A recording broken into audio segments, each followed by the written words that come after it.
मगर जब जब इत्तेफाक से आते हैं तो पटना में कोई घटना हो जाती है। जो न माने किसी से हार तो उसको कहते हैं बिहार। मैं कविताएं सुनाता हूँ दो या तीन, जम गया तो सचिन, नहीं तो अजहरुद्दीन, बेटा पाकिस्तानी, इतनी बड़ी बेईमानी।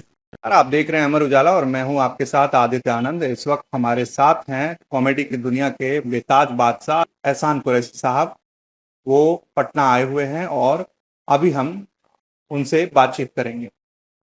सबसे पहले तो स्वागत है सर आपका बिहार में। कैसा लग रहा है सर पटना आके?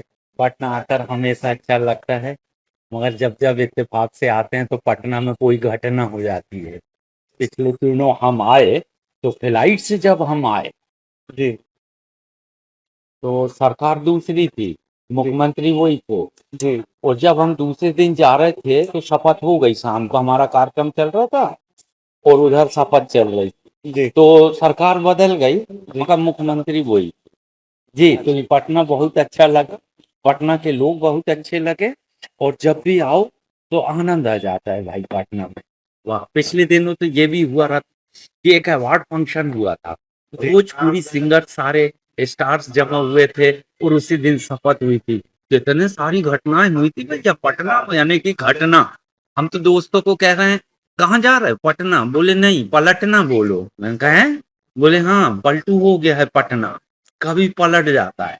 तो भैया ये राजनीतिक टिप्पणी थी, लेकिन असली ये है कि बहुत आईपीएस जहां भी इंडिया में है, आईएएस, पूछो कहाँ से हैं तो बोलते हैं बिहार से। जी जो न माने किसी से हार तो उसको कहते हैं बिहार। बड़ी संघर्ष की कहानी। बिहार वासी बहुत मेहनत कष्ट लो। मैं जिस होटल में रुका तो वो मेरा सामान पहुंचाया भैया उसने, केयर टेकर ने। तो मैंने उनसे पूछा कि क्या करते हो दादा। बोले बस इसी होटल में है 13 साल से। बच्चे अच्छे, हाँ एक बच्चा आईपीएस की तैयारी कर रहा। मैंने कहा अच्छा, तुम इतना पढ़ा रहे हो। भैया एक ही जीवन का सपना है, वो कुछ बन जाए। तो यार ये जज्बा को सलाम करता हूँ। रिक्शा चला के भी आदमी अपने बच्चों को पढ़ा सकता है। सर, आपका अंदाज लोगों को काफी पसंद आता है। ये जो अंदाज है ये अनोखा ही नहीं, अद्भुत है, जिस कारण से लोग आपको कॉमेडी किंग की उपाधि दिए। कॉमेडी की दुनिया के ये तो बेताज बादशाह आप हैं। सर, प्रेम ये से। अंदाज, इसकी शुरुआत कहाँ से हुई? मतलब सबसे पहले, मतलब ये कब ऐसा है? ऐसा है कि पब्लिक के रिएक्शन पे रहता है। कभी गांव वालों का नाम ले लो तो खड़े होके नाचने लगते। जैसे हम जबलपुर गए, हजारों की भीड़ है, जबलपुर वाले तो छा गए। इस अंदाज को सुन के सब खड़े हो गए, ओ अपने शहर का नाम सुनकर लोग खुश होते हैं। फिर मैं कह रहा इस क्रम को आगे बढ़ाना चाहिए। तो हम बहुत बड़े भक्त हैं दारा सिंह साहब। दारा सिंह साहब। क्या ये बाप, रुस्तम मेहन दारा सिंह। जी दारा सिंह साहब के दो काम थे। जी एक पहलवान को उठाते थे, जी वो पटक देते थे। जी फिर मैंने कहा ये काम अच्छा है, फिर मैंने भी यही सीखा, उठाना पटकना। वो दंगल में पटकते थे और जी मैं स्टेज में पटकता हूँ। जैसे अब एक लाइन में मैं उठाया, जी मैं कविताएं सुनाता हूँ दो या तीन, ये उठाया। जी अब देखना कैसे पटकूंगा। मैं कविताएं सुनाता हूँ दो या तीन, जम गया तो सचिन, नहीं तो अजहरुद्दीन। तो वाह। यहाँ से लोग मजा लेने लगे। यार ये दो लाइन में ज्यादा दूर नहीं जाना पड़ता, दो ही लाइन में काम हो जाता है। तो ये प्यार मिला इस देश का, तो मैंने इसी पे मेहनत करते रहा और इसी पे आगे चलता रहा।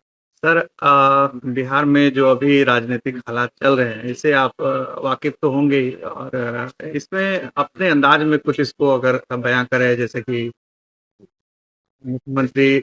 जैसे कि मैंने अभी चर्चा ही किया जी कि आया राम गया राम, सरकार का कोई भरोसा नहीं, कौन किसके साथ मिल जाए। लोकतंत्र है ये, तो लोकतंत्र की सुरक्षा होनी चाहिए, सम्मान होना चाहिए। आपको जिस सम्मान से सरकार ने चुना, आप सम्मान से काम करिए और बताइए कि हमको 5 साल के लिए आपने चुना था, हम 5 साल करके दिखाएंगे। फिर थोड़ा सा सदमा होता है, आवाम सोचती है हम ठगे गए क्या, हमने इनको इधर बिठा ले, ये इधर कूद गए, ये इधर कूद गए। जहां जाना है, लेकिन बहुमत का सम्मान करिए। ये देश लोकतंत्र है, आपको बिठा ली जनता नहीं है तो 2 बार फिर जनता के सामने जाना है।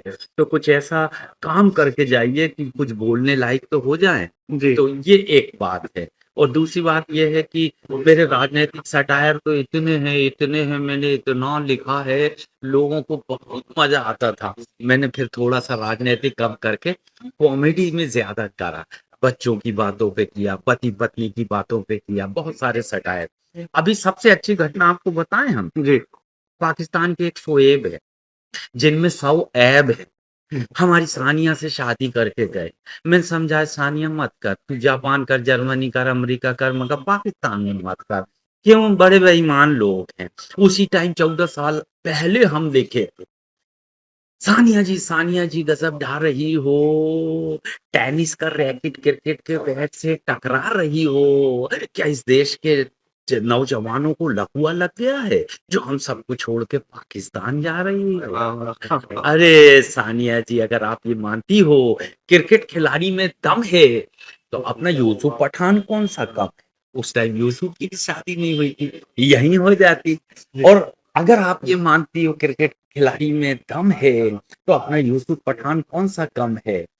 और आखिरी बात ये बोला था कि जा तो रही हो पाकिस्तान, पूरे मान सम्मान के साथ जाना, मगर रीना राय की तरह अपमानित होकर वापस मत आना। मगर आ गई। जब आ गई तो फिर मैंने 4 लाइन लिखा, बेटा पाकिस्तानी इतनी बड़ी बेईमानी, बेटा पाकिस्तानी इतनी बड़ी बेईमानी, तेरा नाम है शोएब, तेरे नाम में ही है 100 ऐब। तेरी नजरों में फिल्मी हीरोइन सना जावेद छा गई, और रीना राय के बाद बेचारी सानिया मिर्जा भी धोखा खा गई।